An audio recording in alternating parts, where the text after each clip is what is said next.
Okay, अभी देखिए empty set का कॉन्सेप्ट क्या है एक बार देखते हैं। एम्प्टी सेट, ओके, तो अगर कोई सेट में कुछ भी एलिमेंट्स नहीं है, खाली है, वो सेट को एम्प्टी सेट बोलते हैं। और उसका डेफिनेशन क्या है एक बार हम लिखते हैं। अच्छा, ये set which does not contain any element is called an empty set or null set or void set। एक बार डेफिनेशन देखिए क्या लिखा है। A set which does not contain any element is called an empty set or null set or void set। उसको empty set बोल सकते हैं, null set बोल सकते हैं, void set भी बोल सकते हैं, लेकिन वो सेट का अंदर कुछ भी नहीं होना चाहिए। देखिए मैं इसका रिप्रेजेंटेशन ऐसा करता हूँ, ये इज इक्वल टू ऐसा ब्रेसेस डाल दिया लेकिन अंदर कुछ भी नहीं है, ये होगा empty set। और b इज इक्वल टू 5, अगर 5 डाल दिया तो इसका 5 है, F5, ठीक है ना, 5 ऐसा इसको प्रोनाउंस करना, 5 पाई नहीं है, PI पाई, ये वाला नहीं है, ठीक है ना। हाँ, ये है एम्प्टी सेट। एम्प्टी सेट का अंदर कुछ भी एलिमेंट्स नहीं रहता है, उसको बोलते हैं एम्प्टी सेट, ठीक है ना। एम्प्टी सेट के लिए एग्जांपल क्या है, आप क्या बोल सकते हैं। देखिए एक एग्जांपल देता हूं, आप देखिए, list of boys in girls school, इसका लिस्ट बनाने के लिए बोल दिया मैंने। आप क्या बनाएंगे, b इज इक्वल टू खाली जोड़ देंगे, ठीक है ना, b फॉर बॉयज। बॉयज कौन होता है गर्ल्स स्कूल में, गर्ल्स स्कूल में बॉयज नहीं रहता, बॉयज स्कूल में गर्ल्स नहीं रहता, को एजुकेशन स्कूल में रहता है दोनों। तो list of boys in girls school बोल दिया तो वो कोई बॉयज नहीं रहता, वो आप खाली ऐसा छोड़ना पड़ता है। इसी को बोलते हैं हम empty set, null set, void set. Null set, void set आप ज्यादा अगर ध्यान में रखा नहीं रखा तो भी चलेगा, लेकिन एम्प्टी सेट क्या होता है आप एक बार ध्यान में रख लीजिए, ठीक है। अभी और एक कॉन्सेप्ट एक बार देखिए, मैं ऐसा लिखता हूं, c इज इक्वल टू 0। ये एम्प्टी सेट है क्या, एक बार सोचिए। ये एम्प्टी सेट नहीं है, क्योंकि एम्प्टी सेट में कुछ भी नहीं रहना, 0 भी नहीं रहना, ठीक है ना। अगर 0 भी आता है सेट का अंदर, वो एम्प्टी सेट नहीं है, ठीक है ना। अभी हम देखते हैं number of elements in set.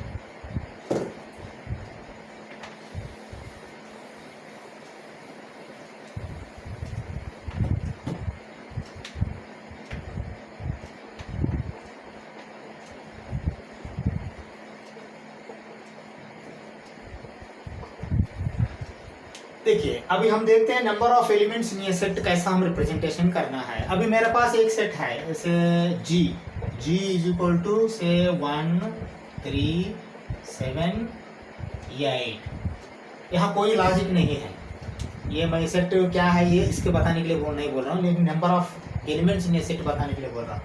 Number of elements इन ये सेट, देखिए ये एक सेट है g और सेट के अंदर एलिमेंट्स है 1 3 7 8, लेकिन नंबर कितना है, ये 1 2 3 4, 4 नंबर है, ओके। अभी और एक लिखता हूँ यहाँ देखिए, और i इज इक्वल टू 1 3, यानी कि 1 यहाँ ऑलरेडी आ चुका है, 7 3 ले लेते हैं, 7 भी आ चुका है ना, तो हम ऐसा करते हैं 7 9। G सेट में 4 एलिमेंट्स है, I सेट में 2 एलिमेंट्स है, तो नंबर ऑफ एलिमेंट्स हाई कैसा दिखाना है, हम इसका रिप्रेजेंटेशन कैसा करते हैं, हाँ ये इंपॉर्टेंट है। देखिए number of elements in a set will be represented like this, n g is equal to 4।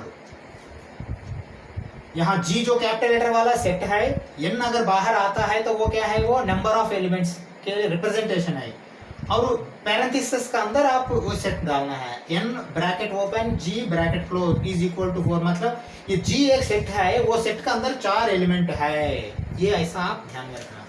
और यहाँ देखिए n i is equal to 2, अंदर का सेट का अंदर एलिमेंट का वैल्यू अलग होता है, वो अलग बात है, लेकिन एलिमेंट्स कितना है एक है या दो है, तीन है या जीरो है, वो हम यहाँ दिखाना है इसको। अब ये बता दीजिए, अब एम्प्टी सेट के लिए क्या है, 5 का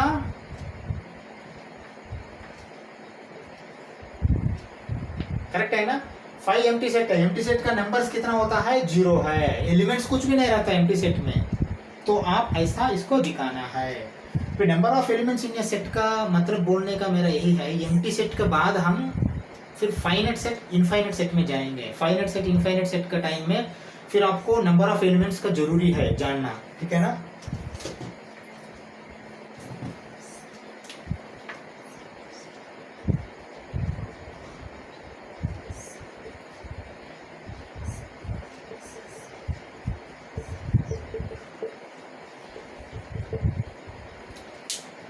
नेक्स्ट कॉन्सेप्ट है हमारा फाइनाइट सेट और इनफाइनाइट सेट। देखिए अभी ज्यादा नहीं है, जस्ट थोड़ा देर के लिए है और 15 मिनट होगा, उसके बाद डायरेक्ट सीधा 1.2 एक्सरसाइज में जाएंगे। अभी इसका एक्सरसाइजेस वही करेंगे सीधा का सीधा, मैं एग्जांपल्स कुछ दिखा रहा हूँ, एक्सरसाइज सीधा करेंगे। Finite set and infinite set, देखिए मैंने यहाँ क्या बताया, एक सेट लिखा हूँ और उसका अंदर एलिमेंट्स क्या है लिखा हूँ, और एक सेट लिखा हूँ एलिमेंट्स क्या है लिखा हूँ, और एम्प्टी सेट लिखा हूँ और एलिमेंट्स क्या है लिखा हूँ। ये डिफाइन कर पा रहे हैं ना आप, देखिए एम्प्टी सेट में 0 है, जी सेट में 4 है, आई सेट में 2 है, एलिमेंट्स बोल के डिफाइन कर पा रहे हैं। अगर ऐसा डिफाइन कर पाते हैं, नंबर्स आपको पता लगता है, वो 0 हो या 1 हो या 10 हो या 1 लाख हो, उसको बोलते हैं फाइनाइट सेट, ठीक है ना। तो और एक मैं सेट आपको दिखाता हूँ, देखिए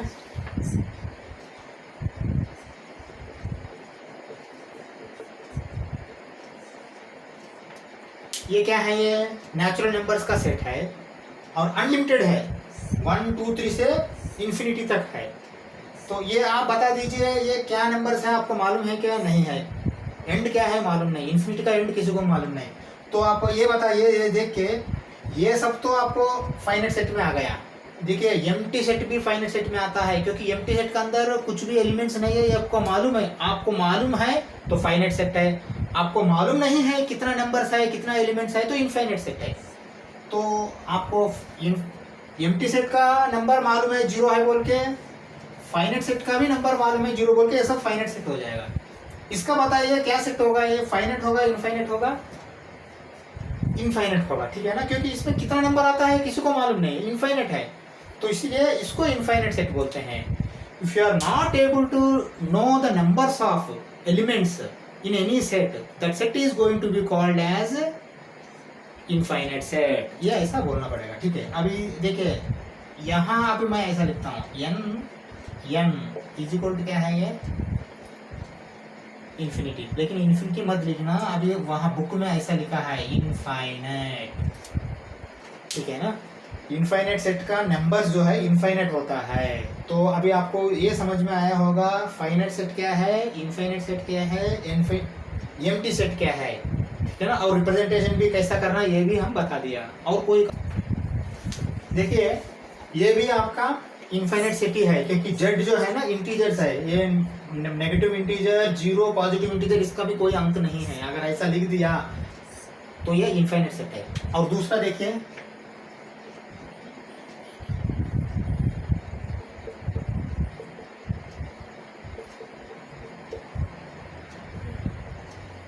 ये इनफाइनाइट सेट है क्या, नहीं है, क्योंकि देखिए 1 2 3 4 5 6 7 इसका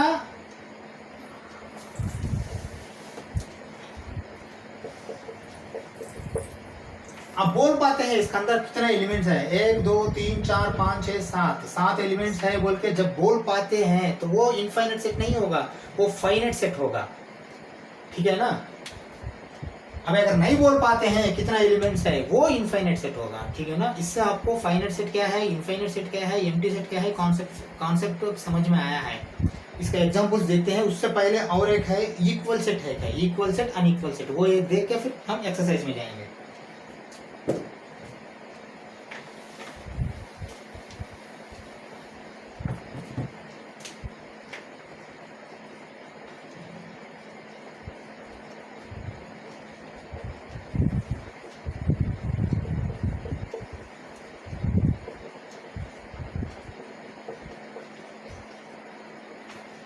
देखिए ये एक बार देखिए, सेट ए में 1 3 4 है एलिमेंट्स, सेट बी में 4 1 3 है एलिमेंट्स। अभी मुझे बताइए, आप एलिमेंट्स कैसा भी लिख सकते हैं आगे पीछे, और नंबर ऑफ एलिमेंट्स भी सेम है, तो आप ये बताइए ये इज इक्वल टू बी है कि नहीं है? ये इज इक्वल टू बी है, ये इज इक्वल टू बी, इसी को बोलते हैं इक्वल सेट। ठीक है ना। इक्वल सेट का डेफिनेशन क्या दिया गया है, एक बार एग्जैक्टली लिखते हैं।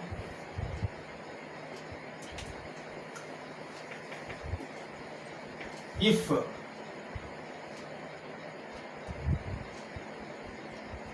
set A and set B are having same number elements and same elements, then both sets are called equal sets. देखिए यहाँ ये भी इक्वल सेट्स है, लेकिन ये equal to B, B equal to ये लिख सकते हैं। देखिए यहाँ नंबर भी मैच होना और एलिमेंट्स भी मैच होना। ऐसा नहीं है कि 1 3 4 मैच हो गया है, लेकिन यहाँ 1 3 मैच हो गया लेकिन 4 नहीं है इसमें, तो वो इक्वल सेट नहीं होगा। 4 भी आना चाहिए, ऑल एलिमेंट्स मैच होना, ऑल क्वांटिटी मैच होना, सब मैच हो गया तो ही उसको हमने इक्वल सेट बोलते हैं। अगर ऐसा नहीं है तो क्या बोलते हैं? अनइक्वल सेट बोलते हैं। Unequal set, unequal set. अभी देखिए यहाँ i इज इक्वल टू मैंने लिखा 2 और j इज इक्वल टू लिखा मैंने 2 और 3। i is not equal to j। समझ में आया है ना? अनइक्वल सेट का एग्जांपल ये है, i is equal to 2, j is equal to 2 3। तो अभी देखिए खाली 2 है लेकिन 3 नहीं है, इसलिए i is not equal to j। लेकिन यहाँ देखिए ये में 1 4 3 है और 4 1 3 है, दोनों सेम है, इसलिए इसको इक्वल सेट बोलते हैं। ये इतना कॉम्प्लेक्स कोई थ्योरी नहीं है, इसमें सिंपल सा ही है, लेकिन इसी का बेस्ड हम एक्सरसाइज आएंगे, प्रॉब्लम्स वो करना पड़ेगा। एग्जाम में भी ऐसा आएंगे, कुछ देखिए कुछ चैप्टर्स इजी रहेंगे, कुछ चैप्टर्स थोड़ा कॉम्प्लेक्स रहेंगे, तो सब हम वो लेके हम प्रॉब्लम सॉल्यूशंस करना पड़ेगा। ठीक है, आगे हम 1.2 एक्सरसाइज करेंगे। ठीक है, ओके। अभी देखिए एक्सरसाइज 1.2, एक्सरसाइज 1.2 करेंगे। हम क्या क्या देख लिया था? हमने देख लिया था एम्प्टी सेट क्या है, इक्वल सेट क्या है, ठीक है ना, और नंबर ऑफ एलिमेंट्स इन ये सेट वो क्या है, फाइनाइट सेट क्या है, इनफाइनाइट सेट क्या है, ये सब देख लिया था। वही कॉन्सेप्ट्स के ऊपर अभी ये हम एक्सरसाइज करेंगे। Question number 1, which of the following are examples of the empty set? Empty set, null set, void set सब एक ही है, ठीक है ना। वहां आपको नल सेट बोल के लिखा होगा, मैंने एम्प्टी सेट लिख दिया क्योंकि एम्प्टी सेट ज्यादा आता है वाइड सेट या नल सेट से ज्यादा, इसलिए एम्प्टी सेट तो आप मेमोराइज कर लीजिए। Set of odd natural numbers divisible by 2, ये एम्प्टी सेट या नहीं है हम बताना है। देखिए set of odd natural numbers divisible by 2। देखिए ऑड नेचुरल नंबर्स क्या है? नेचुरल नंबर स्टार्ट कहाँ होता है? 1 2 3 से होता है। उसमें ऑड नंबर क्या है? 1 है, 3 है, 5 है, 7 है, ऐसा, ठीक है ना। ये ऑड नेचुरल नंबर कभी भी 2 से डिवाइड होता है क्या? नहीं होता है ना, तो फिर क्या है? ये एम्प्टी सेट है। ओके, तो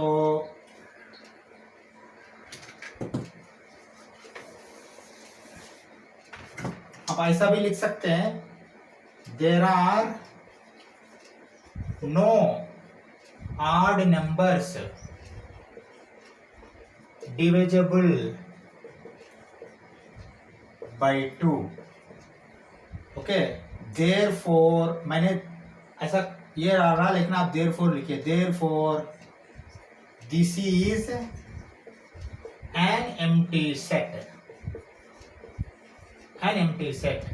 ओके, ऐसा नहीं रहा तो आप ऐसा भी लिखा सकते हैं। देखिए ऑड नेचुरल नंबर बोल रहे हैं ना, तो आप n बोल के इज इक्वल टू 5 ये भी लिख सकते हैं, नहीं तो n इज इक्वल टू ऐसा दे दिया ब्रेसेस, ये भी दे सकते हैं, ठीक है ना। देखिए आपके ऊपर डिपेंडेंट है ये कितना क्वेश्चन, कितना मार्क्स के लिए ये क्वेश्चन आया है, क्या है, ज्यादा लिखना है या कम लिखना, खाली एक ही वर्ड में लिखना है या एक सेंटेंस में लिखना है, वो आप देख लीजिए जब एग्जाम में मार्क्स में आता है। यहाँ कैसा दिया है वो मतलब नहीं होता, आपको एग्जाम पेपर में कैसा आता है वो मतलब होता है। और एग्जाम पेपर में 2-3 मार्क्स के लिए आया तो थोड़ा बहुत तो आप एक्सप्लेन करना पड़ेगा ये किस लिए एम्प्टी सेट है। अगर किस लिए एम्प्टी सेट नहीं है, कोई सेट फाइनाइट सेट है या इनफाइनाइट सेट है, वो आप बताना पड़ेगा। अभी यहाँ हम एम्प्टी सेट के बारे में ही बात कर रहे हैं। सेकंड पार्ट जाएंगे फर्स्ट क्वेश्चन में। एक बार सेकंड पार्ट देखिए, फर्स्ट क्वेश्चन में क्या दिया है, set of even prime numbers. Even prime numbers पूछ रहा है वो। इवन प्राइम नंबर्स क्या होता है, प्राइम नंबर्स चालू होता है 2 से, ठीक है ना, 2 इवन नंबर है ना, ठीक है। अभी मैं सेट ऑफ इवन नंबर्स को मैंने ये लिख देता हूँ, इवन नंबर्स को ब्रेसेस ओपन, और first even number prime number 2 आता है। इवन नंबर होना और प्राइम नंबर भी होना, 2 आता है। 2 के बाद प्राइम नंबर क्या है, 3 है, वो क्या इवन नहीं है। बाद में 5 है, नहीं है। 7 है, नहीं है। 11 है, नहीं है। 13 है, नहीं है। 17 है, नहीं है। 19 है, नहीं है। 23 है, नहीं है। 29 है, नहीं है। मतलब 2 छोड़ के मुझे नहीं लगता कोई भी प्राइम नंबर इवन नंबर में रहेगा, लेकिन 2 तो है। ओके ठीक है, हम 2 लिख देते हैं। अभी बताइए ये एम्प्टी सेट है क्या, नहीं है ना। हाँ, तो एम्प्टी सेट मतलब पूरा अंदर खाली रहना, 0 अगर लिख दिया तो भी वो एम्प्टी सेट नहीं है, ठीक है ना। तो एक भी एलिमेंट आए तो वो एम्प्टी सेट नहीं है। तो ये क्या बोल रहा है, which of the following are examples of the empty set बोला, तो this is not empty set, this is not empty set, ये ऐसा लिखना पड़ेगा, ठीक है ना। ये है 1/2। अभी हम 3 जाएंगे, तीसरा। फर्स्ट क्वेश्चन में थर्ड पार्ट देखिए क्या लिखा है, ये सेट बिल्डर फॉर्म में लिखा है। आपको मालूम है ये सेट बिल्डर फॉर्म है, ये रोस्टर फॉर्म नहीं है। For all the values of X, X is a natural number and x is less than 5, x is greater than 7। ये पॉसिबल है क्या, कोई भी नेचुरल नंबर 5 से कम होना चाहिए और 7 से ज्यादा होना चाहिए, ऐसा कैसा आ सकता है। अगर ये रिवर्स किया तो 5 और ये 7 अगर रिवर्स हो गया, 7 से कम है लेकिन 5 से ज्यादा है बोल दिया तो बीच में क्या आएगा, 6 आएगा, वो नेचुरल नंबर है। लेकिन ये रिवर्स हो गया है ना, 5 से कम आना है लेकिन 7 से बड़ा होना है, वो तो ऐसा कोई नंबर नहीं है नेचुरल नंबर। तो क्या आएगा, ये नेचुरल नंबर का हम ऐसा ले सकते हैं, n इज इक्वल टू, ऐसा दिखाइए, कोई नहीं आएगा इसमें, है ना। 5 से नीचे और 7 से बड़ा कौन सा है नंबर, ऐसा कोई नंबर नहीं है ना। तो फिर इसको क्या बोलते हैं, this is an empty set, this is an empty set. ये इनका आंसर है, ठीक है ना। कैसा आया है आंसर, आपको समझ में आया है ना, ठीक है। हम 1 में 4th को जाएंगे, 4th पार्ट। फर्स्ट क्वेश्चन में 4th पार्ट देखिए क्या दिया गया है, ये भी सेट बिल्डर फॉर्म में दिया है, ठीक है ना। क्या बोल रहा है, for all the values of y, ये पहले बार y आया है यहाँ, देखिए यहाँ कुछ भी आ सकता है, ऐसा कुछ नहीं, x y z कोई भी आ सकता है। For all the values of y is a point common to any 2 parallel lines. देखिए पैरेलल लाइंस ऐसा रहता है, ये दोनों में कोई कॉमन पॉइंट ऐसा रह सकता है क्या, ये पॉइंट इसमें रहता है, ये पॉइंट इसमें रहता है, कॉमन पॉइंट ऐसा कुछ आता है क्या। अगर इंटरसेक्शन होता है कोई भी तो यहाँ पॉइंट आता है, this point is common for both lines. अगर ये लाइन दोनों लाइन है तो कॉमन पॉइंट ये है। लेकिन अगर पैरेलल लाइंस में कॉमन पॉइंट आता है क्या, नहीं आता है ना। तो नहीं आता है तो ऑटोमेटिकली ये क्या हो जाएगा, एम्प्टी सेट हो जाएगा। ओके, आप इसको ऐसा दिखा सकते हैं, y is a point, okay ठीक है, चलो y is a point common to any 2 parallel line। देखिए अभी इसको y के बिना आप ऐसा ले सकते हैं, ऐसा लिखिए, there is no common point for parallel lines, therefore this is N empty set. समझ में आया है ना? इंटरसेक्शन हुआ तो कॉमन पॉइंट आएगा, पैरेलल रहा तो कॉमन पॉइंट कुछ नहीं रहता, अलग अलग पॉइंट्स रहेगा, कॉमन नहीं रहेगा। तो इसका आंसर क्या है? एम्प्टी सेट है, ठीक है, क्योंकि कोई भी पॉइंट नहीं आएगा, कोई भी पॉइंट नहीं आएगा, कोई भी पॉइंट नहीं आएगा तो एम्प्टी सेट हो जाएगा। इससे क्या है, फर्स्ट क्वेश्चन में 4 पार्ट्स हो गए हैं। हम सेकंड क्वेश्चन जाएंगे। सेकंड क्वेश्चन देखिए एक बार, which of the following sets are finite और इनफाइनाइट। अब एम्प्टी सेट हो गया, इनफाइनाइट फाइनाइट सेट के ऊपर क्वेश्चन आ रहा है, हम सब पढ़ लिया था हमने, ठीक है ना। Which of the following sets are finite और इनफाइनाइट, अगर ये फाइनाइट है या इनफाइनाइट है सेट बताना पड़ेगा, ठीक है। The set of months of a year, देखिए मंथ्स ऑफ ईयर अब हमको मालूम है जनवरी से लेके दिसंबर तक रहता है, ओके, जनवरी टू दिसंबर, तो 12 महीने हैं। तो 12 क्वांटिटी जब हमको मालूम है तो वो फाइनाइट हो जाएगा, इनफाइनाइट हो जाएगा? फाइनाइट हो जाएगा ना। तो फिर क्या है, ये फाइनाइट है, ठीक है। अब हम ऐसा लिखते हैं, मंथ्स ऑफ द ईयर बोल रहा है ना, हम ऐसा लेते हैं कि एन एम मंथ्स का क्वांटिटी कितना है is equal to 12, okay. This is ये फाइनाइट सेट है। आपका मर्जी, आपको दिमाग में कैसा आता है मैं ऐसा ही लिखो बोल के नहीं बोलूंगा, लेकिन आपका जो है ना नॉलेज दिलाना ये मेरा काम है। आपका नॉलेज से आप कुछ भी लिख दीजिए।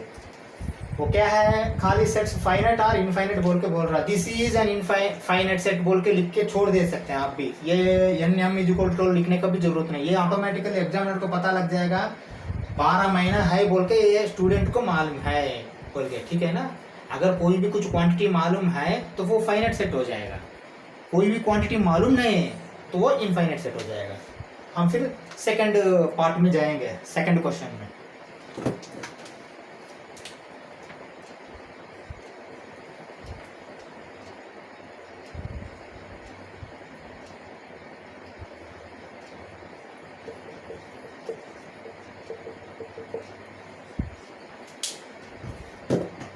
एक बार देखिए क्या दिया है सेकंड क्वेश्चन में second part 1 2 3 that that that that that दिया है, डॉट डॉट डॉट या डैट डैट डैट जो भी समझिए आपने। अभी देखिए, ये देखिए आपको क्या मालूम पड़ेगा, ये नेचुरल नंबर का सेट है, और नेचुरल नंबर का कोई भी रिस्ट्रिक्शन दिया है क्या? 10 तक देना है, 20 तक देना है, 15 तक देना है, ऐसा कुछ रिस्ट्रिक्शन दिया है क्या? नहीं दिया है। तो क्वांटिटी कैसा पता कर सकते हैं इसमें हम? क्वांटिटी नहीं पता कर पाए तो ऑटोमेटिकली ये कौन सा सेट हो जाएगा? हाँ, ये इनफाइनाइट सेट हो जाएगा, ठीक है। अभी देखिए इसका क्या लिखता हूं मैंने, ये नेचुरल नंबर्स है तो मैं ऐसा करता हूं n of n is equal to infinite.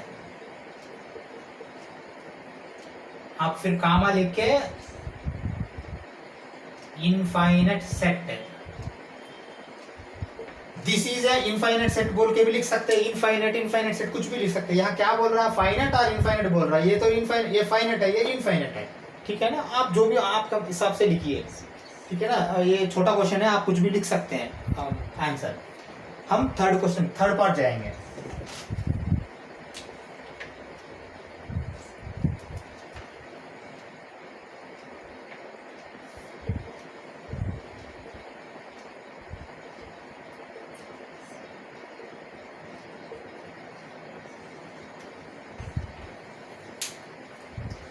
ठीक है, ये थर्ड क्वेश्चन देखिए, third part of second question देखिए।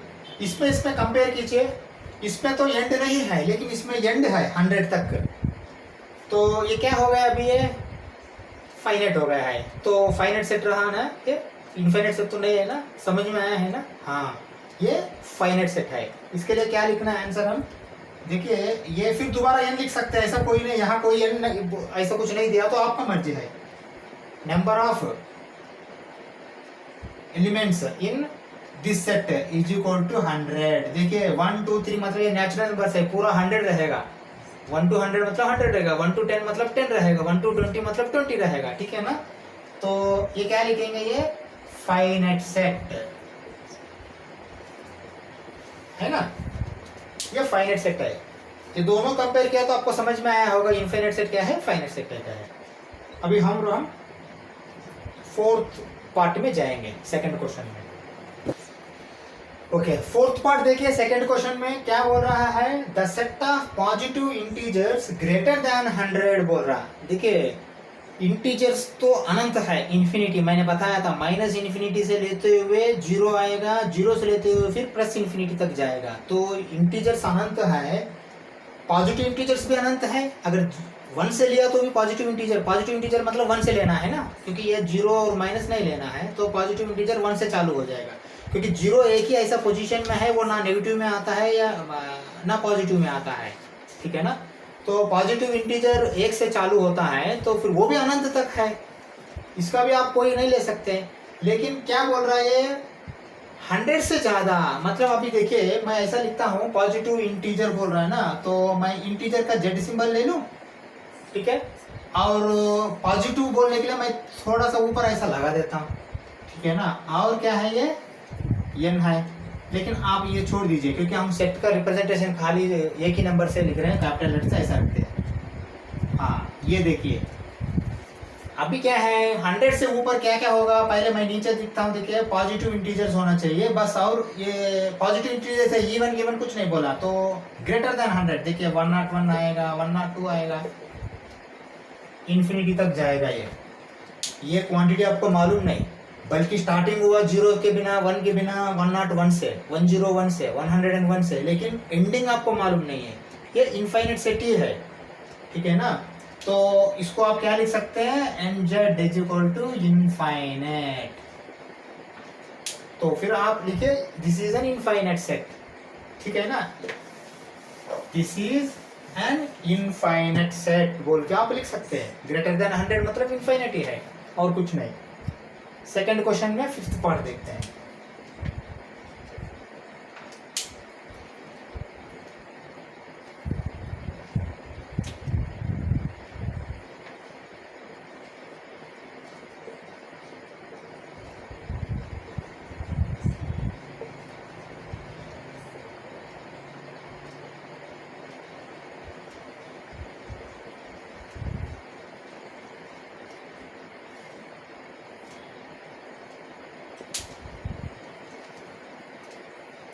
ओके, सेकंड क्वेश्चन में फिफ्थ पार्ट देखिए क्या दिया है, the set of prime numbers less than 99 बोल रहा है। देखिए प्राइम नंबर तो मैंने बताया 2 होगा, 3 होगा, 5 होगा, 7 होगा, 11 होगा, 13 होगा, 19 होगा, 23 होगा, 29 होगा। ऐसा अगर लिखते लिखते गया तो 99 तक कुछ भी है तो वो तो लिख सकते हैं ना, लेस देन 99 बोल दिया तो ये फाइनाइट है या इनफाइनाइट है, फाइनाइट है, क्योंकि इनफाइनाइट तो नहीं है। तो हम लिख सकते हैं प्राइम नंबर्स का, प्राइम नंबर्स बोल रहा है ना, तो फिर मैं ऐसा करता हूँ n of prime numbers is equal to finite. देखिए हमको क्वांटिटी कितना है मालूम नहीं, लेकिन आप लिख दिया तो मालूम भी आएगा, लेकिन फिर भी आप पूरा लिखने का जरूरत नहीं, जैसा मैंने पिछले इसमें लिख के दिखाया था ऐसे लिखने का जरूरत नहीं। आप number of p is equal to finite, तो फिर क्या लिखेंगे, दिस इज ये फाइनाइट सेट। समझ में आया है ना ये कैसा आया है आंसर, ठीक है ना। तो फिर ऐसा ही आप एग्जाम में लिखना है। इससे क्या होगा, सेकंड क्वेश्चन कंप्लीट हो गया। हम अभी तीसरा क्वेश्चन में जाते हैं, ठीक है। ओके, थर्ड क्वेश्चन देखिए, थर्ड क्वेश्चन भी सेम सेकंड क्वेश्चन जैसा ही दिया है, इनफाइनाइट सेट या फाइनाइट सेट बोल के पूछ रहा है। इसमें आप एक्सप्लेनेशन कुछ भी देने का जरूरत नहीं, खाली सीधा सा सीधा फाइनाइट सेट रहा तो फाइनाइट सेट, इनफाइनाइट सेट रहा तो इनफाइनाइट सेट बोल के लिखना है। क्या दिया है, state whether each of the following set is finite और इनफाइनाइट। थर्ड क्वेश्चन का first part, the set of lines which are parallel to X axis. अगर थोड़ा बहुत हम ज्योमेट्री आपको बताया था, देखिए ये है, इसको एक्स एक्सिस बोलते हैं, इसको वाई एक्सिस बोलते हैं। तो एक्स एक्सिस का पैरेलल जो है ना, कितना भी लाइन्स हो सकता है, इसको कोई लिमिट है क्या, क्वांटिटी बोल सकते हैं, नहीं है ना, लिमिट नहीं है। तो फिर ये क्या हो जाएगा, ये इसका पूरा अगर सेट एक बना दिया तो वो इन्फिनिटी हो जाएगा ना, तो फिर ये सेट क्या होगा, इनफाइनाइट सेट हो जाएगा, ठीक है ना। सीधा सा सीधा लिखिए आप खाली इनफाइनाइट सेट, और कुछ नहीं, इसका कोई एक्सप्लेनेशन देने का जरूरत नहीं, खाली इनफाइनाइट सेट या फाइनाइट सेट, फाइनाइट और इनफाइनाइट, फाइनाइट रहा तो फाइनाइट लिखना, इनफाइनाइट रहा तो इनफाइनाइट लिखना, खाली इनफाइनाइट सेट। ओके बस। और नेक्स्ट सेकंड। ओके नेक्स्ट देखिए थर्ड क्वेश्चन में सेकंड पार्ट क्या दिया है, the set of letters in English alphabet. देखिए इंग्लिश अल्फाबेट में कितना लेटर्स है, 26 है ना, 26 अल्फाबेट, 26 लेटर्स है अल्फाबेट में। तो फिर 26 क्वांटिटी जब हमको मालूम पड़ता है, ये सेट फाइनाइट सेट हो जाएगा। इनफाइनाइट सेट कहाँ से होता है, इसको क्या लिखेंगे, फाइनाइट सेट, फाइनाइट सेट। ठीक है, थर्ड पार्ट जाएंगे।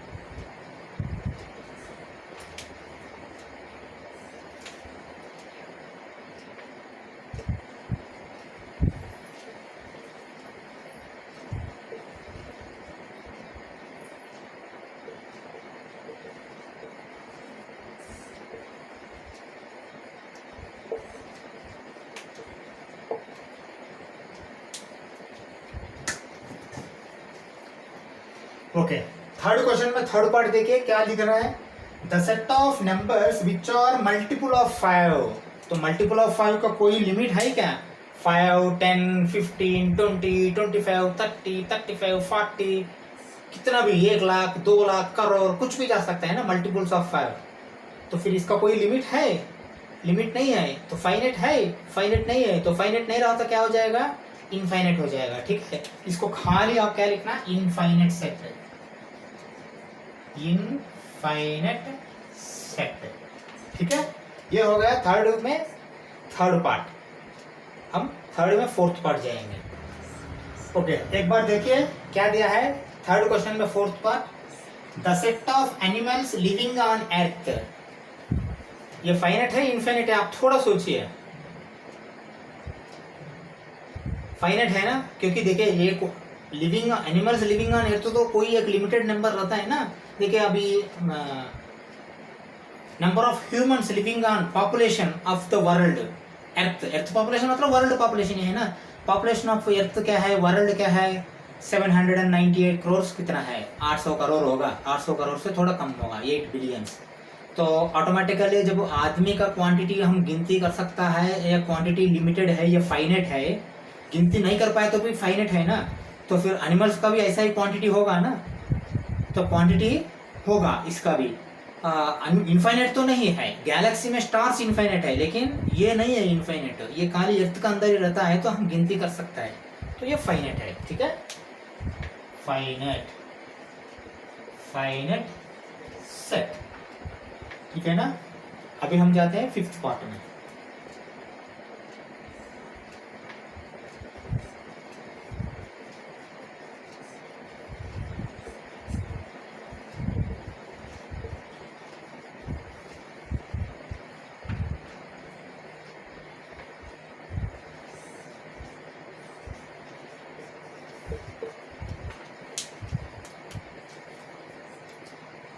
थर्ड क्वेश्चन में फिफ्थ पार्ट एक बार देखिए क्या लिखा है, the set of circles passing through the origin 0, 0।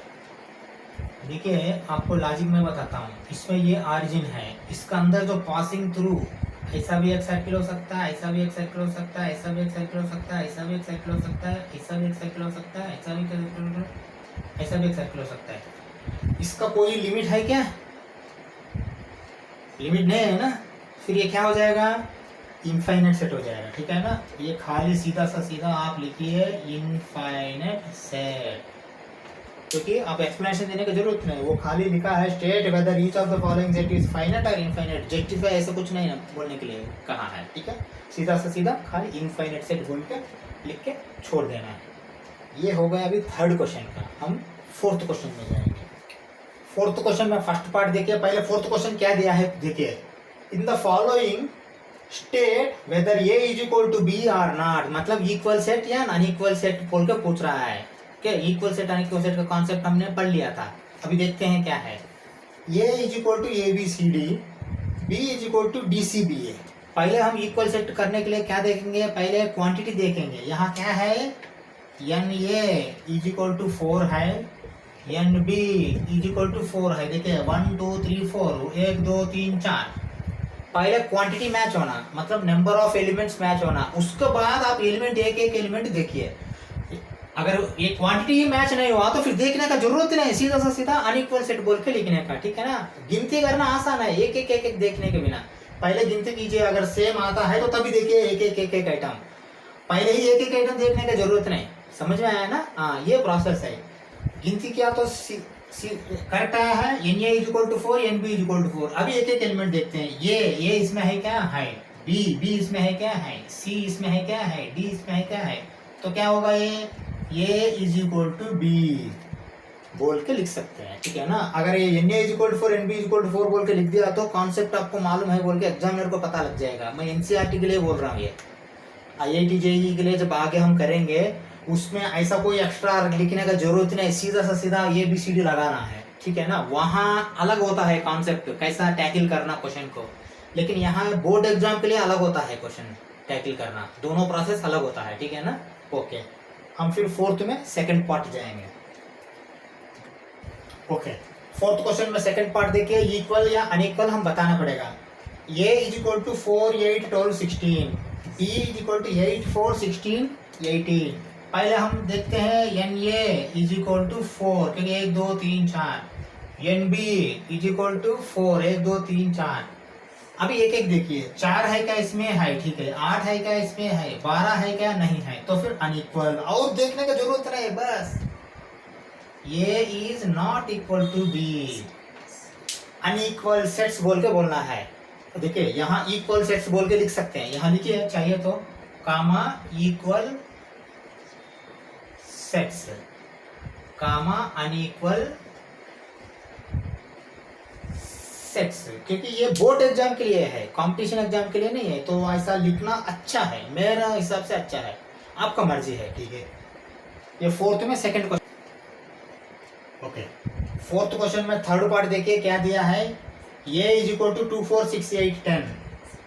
b is equal to for all the values of x is a positive even integer and x is less than or equal to 10।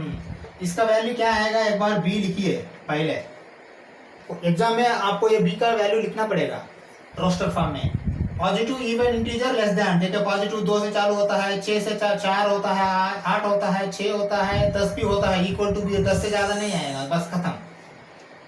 अभी देखिए N A is equal to 1, 2, 3, 4, 5, comma N B is equal to 1, 2, 3, 4, 5। अभी देखिए एक एक element 2 है, 4 है, 6 है, 8 है, 10 है, तो A is equal to B equal sets, है ना आंसर। हाँ, ये ऐसा आप एग्जाम में लिखना पड़ेगा। फोर्थ में फोर्थ पार्ट जाए। ओके, ठीक है। अभी देखिए फोर्थ में फोर्थ क्वेश्चन क्या है। a is equal to for all the values of x is a multiple of 10। Okay, multiple of 10 मतलब क्या आता है? हमको मालूम है 10, 20, 30, 40, 50, 60, 70, 80, 90, 100 ऐसा मल्टीपल्स ऑफ 10 आता है। तो b क्या दिया है एक बार देखिए, 10, 15, 20, 25, 30। देखिए ये मल्टीपल ऑफ 5 भी नहीं है, 5 रहा तो भी कम से कम 5 से चालू होना। ये मल्टीपल ऑफ 5 भी नहीं है, मल्टीपल ऑफ 10 भी नहीं है ये, ठीक है ना। तो ये अजीब सा दूसरा तरीके का ये आंसर है। तो फिर ये दो कैसा मैच होगा? पहले ये तो इन्फिनिटी है, ये भी इन्फिनिटी है, यहाँ क्वांटिटी देखने की जरूरत नहीं, लेकिन ये मैच होता है क्या? ये तो 10 से चालू होगा, ये भी 10 से चालू होगा, लेकिन ये 10 के बाद यहाँ 20 आएगा, है ना। देखिए ये में क्या आएगा? 10 आएगा, 20 आएगा, 30 आएगा, 40 आएगा। ओके, मैं ऐसा लिखता हूँ। बी में क्या है आपको? 10 है, 15 है, 20 है, 25 है, 30 है। 15 कहाँ से ले आएंगे हम? नहीं ला पाएंगे। 25 कहाँ से ले पाएंगे? नहीं ला पाएंगे। तो क्या लिखेंगे हम? ये is not equal to B unequal sets. समझ में आया है ना? हाँ, नेक्स्ट क्वेश्चन जाते हैं। ओके, फिफ्थ क्वेश्चन देखिए क्या दिखा है।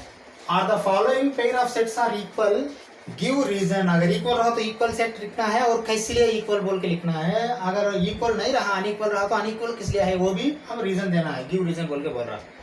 पहले ये देखिए, ये 2, 3 दिया है, ठीक है ना। ये 2 प्राइम नंबर्स है और बस 2 तक ही दिया है।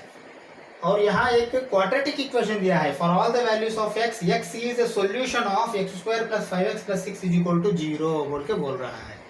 ये इक्वेशन सॉल्व करने के बाद जो वैल्यू आता है वो सेट बी का, वो वैल्यू आने के बाद ही पता कर सकते हैं हम इक्वल है या नहीं है, तब तक नहीं पता कर सकते, ठीक है ना।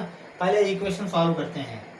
X square plus 5x plus 6 is equal to 0 में मैंने बताया था ये into C 1 into 6 is equal to 6 होगा, और इसका फैक्टर्स निकाल दिया तो हमने 1 इंटू 6 होगा, 2 इंटू 3 होगा, और बस 2 इंटू 3 3 इंटू 2 दोनों सेम हो गए ना, ठीक है ना, बस इतना ही। अभी देखिए 1 प्लस 6 तो नहीं आएगा 5x, 2 प्लस 3 आएगा 5x, ठीक है ना। तो फिर मैं क्या करता हूँ इसको X square plus 3x plus 2x plus 6 is equal to 0 लिख दिया। अभी कॉमन निकालता हूँ, इसमें x है, x प्लस 3, x ऑलरेडी बाहर गया थी, मैंने बताया था x प्लस 3 यहाँ है, तो फिर यहाँ भी x प्लस 3 ले लो ब्रैकेट के अंदर, पैरेंथेसिस का अंदर, फिर 2x प्लस 3 मतलब यहाँ तो 2x प्लस 6 है, तो फिर क्या करना प्लस 2 से मल्टीप्लाई करो 2x प्लस 6, ठीक है ना, इज इक्वल टू 0 डाल दो।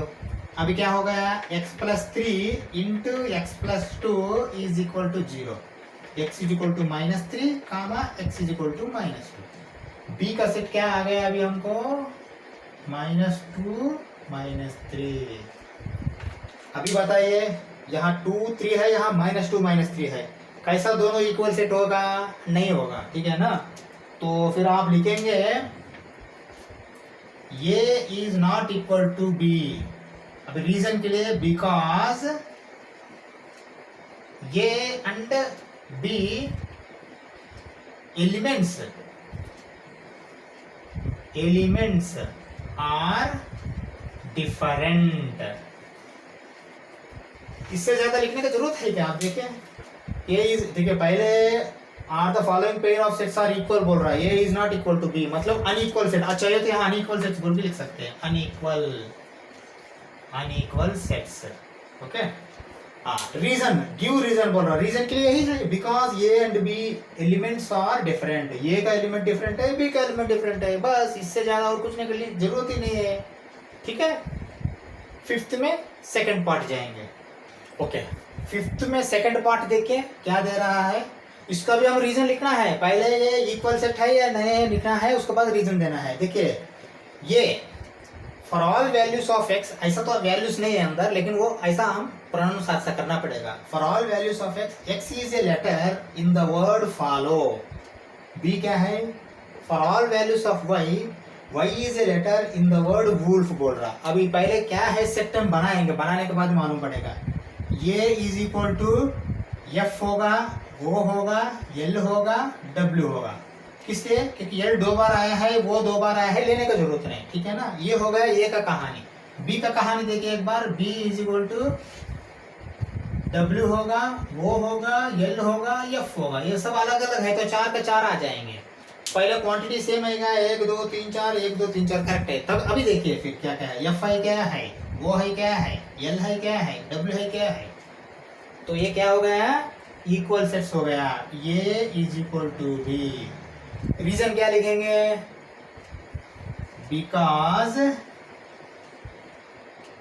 All elements in A are also in B.